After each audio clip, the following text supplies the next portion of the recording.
Hello and welcome back to another episode of the Help Is Here podcast, brought to you by the Compulsion Academy. I was in a porn addiction for around 10 years and I was constantly trying to figure out the root cause of it. I now know what the root cause of my porn addiction was, and I'm happy to share that with you today. So what I'll do is start off by sharing where I got up to with things. Essentially, I believed that the root cause of my porn addiction was to do with my mum getting diagnosed with cancer when I was around 12 years old.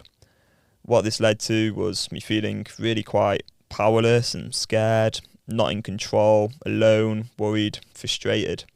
So those feelings came up at a very young age, around 11, around 12 years old, around the same time my mum was diagnosed with cancer.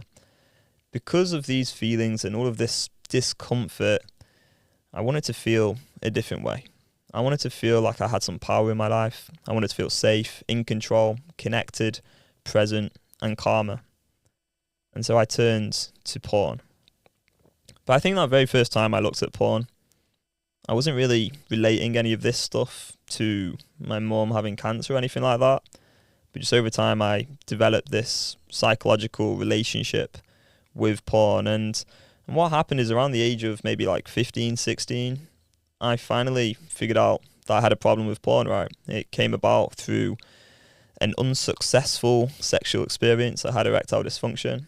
Up until this point, I honestly just didn't think like there's anything wrong with me at all. It's just kind of a very normal kid, really. I tend to have good friends and a good relationship and just fun time at school, just a normal guy. And then I had erectile dysfunction. So I get into the whole no-fap thing, and this no-fap thing is just crazy unproductive, extremely detrimental. But I tried doing the streaks, and I go on some of these streaks, and to be honest with you, my mental health just became pretty up and down doing the streaks. I'd feel really confident and alive and energetic, and then I'd relapse and just feel like tired, exhausted, frustrated, and annoyed at myself.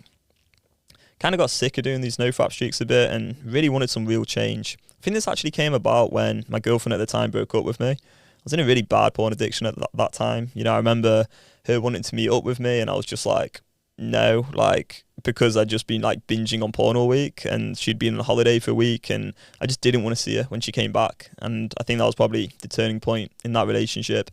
So she broke up with me, and I'm like, right, I need to sort my shit out. That was back in 2020. Get into reading a load of self-improvement books, and I was just like reading all the time, to be honest with you. This was when I started to build my own online business as well. So I started living out in Portugal, just reading every day for hours, and probably read over like 50 self-improvement books. Some of the best ones probably included The Brain That Changes Itself, and maybe Atomic Habits at the time, and Can't Hurt Me by David Goggins. And all this stuff's quite interesting, really.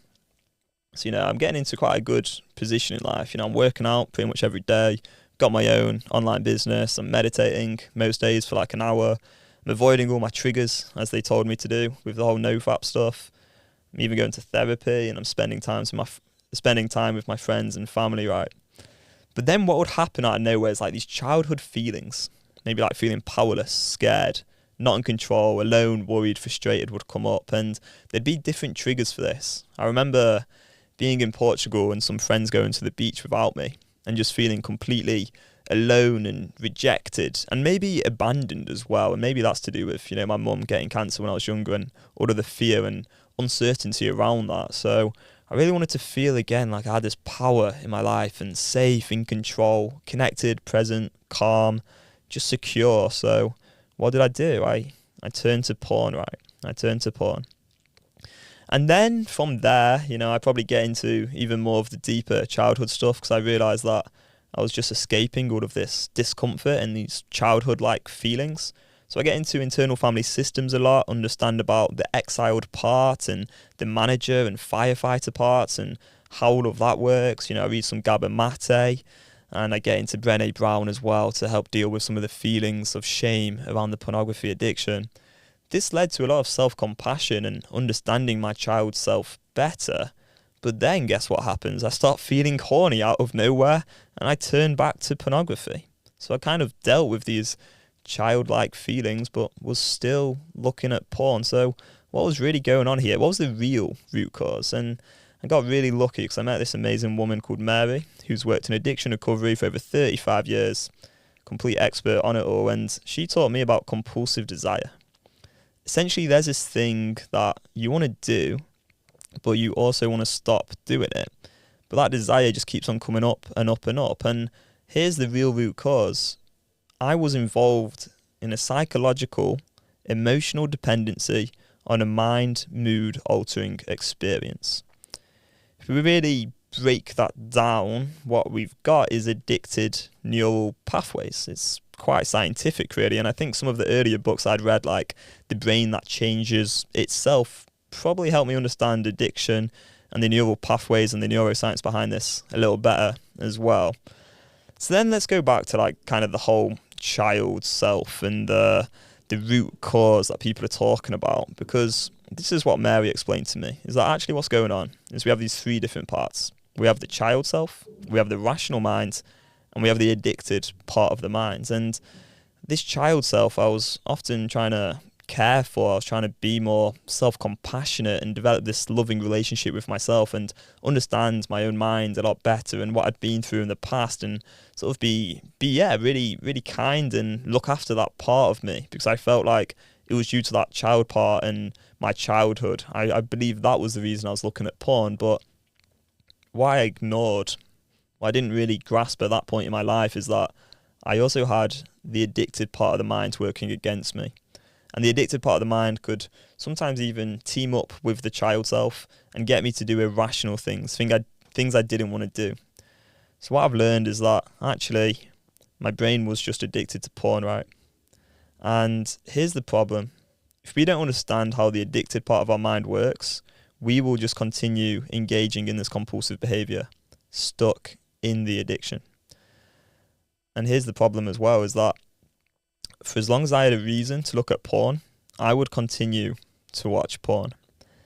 And if we go back up and sort of think about all the things I've sort of said today about, maybe wanting to feel safe or in control or calm or present, connected, like I had power in my life, all this childhood stuff. A lot of this stuff actually, it didn't, understanding it was useful when it comes to life as a whole, but it didn't really help me when it came to overcoming addiction, because then I just had all these new reasons to continue engaging in the compulsive behaviour that I had. I had all these explanations, justifications, rationalizations.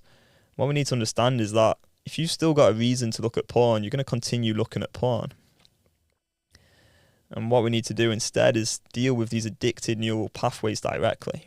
And we do that by connecting to the desire, understanding compulsive desire, how this actually works, understanding the addicted part of the mind, understanding what we call junkie thinking, which is any thought, excuse, rationalization, justification to engage in the compulsive behavior. When we understand all of that, we get to know the addicted part of the mind inside and out, and we have a very specific way of dealing with that compulsive desire by connecting to it and changing those addictive neural pathways.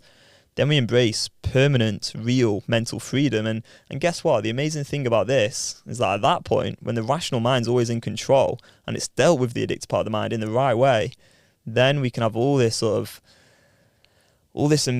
amazing relationship essentially with the child self. And that's what I feel like I've experienced now, is that this child self is no longer having these like tantrums or outbursts of extreme emotions, because it knows and it trusts that the rational part of my mind is in control. And it's a bit like the addicted part of the mind's an intruder in your house. It's trying to attack you, and we've got to deal with the intruder first before we then look after the child self. Or we're trying to put on an oxygen mask on the airplane, and we've got to do that first before we then help our child put on the oxygen mask. So if I was to sum up what the root cause of porn addiction is, I think everyone will have a different, very initial root cause, and maybe my one was to do with my mum getting diagnosed with cancer. But once you've developed this psychological emotional dependency on the mind, mood altering experience, delving into that root cause is no longer going to help you, and instead what we need to do is deal with these addictive neural pathways in the right way to change the brain. Thank you so much for watching or listening to today's episode of the Help Us Here podcast. I hope it has been useful. And if you would like to learn more about the Beyond Compulsion method, feel free to book in your free one-on-one confidential discovery call with me. I'd love to have a chat with you.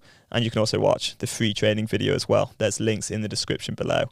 Thanks for watching or listening, and we'll see you in the next one. Bye bye.